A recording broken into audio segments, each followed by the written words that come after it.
इतिहास की आती है तो आप केवल मुगलों और अंग्रेजों में ही फंसे रहते हैं, कोई पलटकर मेरी तरफ नहीं देखता। मुझे इतनी बेरहमी से जलाया गया था कि वो आग आज भी मेरे सीने में दहक रही है। लेकिन अफसोस तो इस बात का है कि आप भूल गए, आप उस मंजर को भूल गए, आप पूरे के पूरे नालंदा का इतिहास भूल गए। इतिहास के काल मुख में ज्ञान का धार नालंदा, बिहार के पवित्र जमीन पर एक उज्जवल इतिहास नालंदा, ज्ञान विज्ञान वनस्पति और धर्म का समूचा संसार नालंदा। लेकिन दुश्मनी की आड़ में जला हुआ राख नालंदा, खोए हुए इतिहास का बर्बाद किस्सा नालंदा। हाँ, मैं नालंदा बोल रहा हूँ। सवाल ये नहीं कि इतिहास के पन्ने टटोलते समय आपकी उंगलियां कांपती क्यों नहीं, सवाल ये भी नहीं कि गैरों का इतिहास लिखते लिखते अपनों की दास्तां कोई समझा क्यों नहीं, बल्कि सवाल यह है कि जिस विश्वविद्यालय ने हर भारतीय संस्कृति को अपने पुस्तकों में समेटे हुए काल के जाल में फंसकर अपना दम तोड़ दिया, उसकी चीख किसी ने सुना क्यों नहीं, वो मंजर किसी को दिखा क्यों नहीं।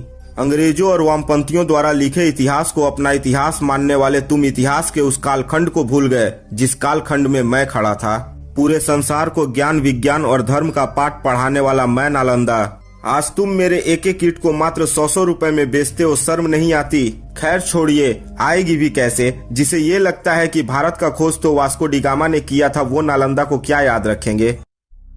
मुझे दुख इस बात का नहीं है कि खिलजी ने महज अपनी सनक के बल पर मुझे जलाकर खाक कर दिया। मुझे दुख इस बात का भी नहीं है कि खिलजी ने चारों ओर कत्लेआम मचा दिया था, बल्कि मुझे तो इस बात का दुख है कि जिस खिलजी ने बिहार की छाती पर चढ़कर मुझे रौंद डाला, उस बख्तियार खिलजी के नाम पर मेरे ही बिहार में स्टेशन बनाकर उसे कौन सा सम्मान दे रहे हो। उसकी मजार पर फूल चढ़ाकर सजदे कर कर उस खिलजी को अपनी नजरों में कहां बैठाए हो।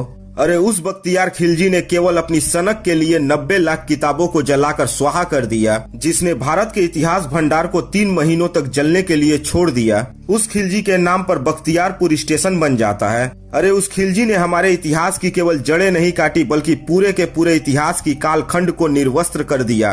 कुछ तो शर्म करो, अगर थोड़ी सी भी शर्म बची हो तो। खैर आप समझेंगे नहीं क्योंकि आप वहां नहीं थे, लेकिन मैं तो वहीं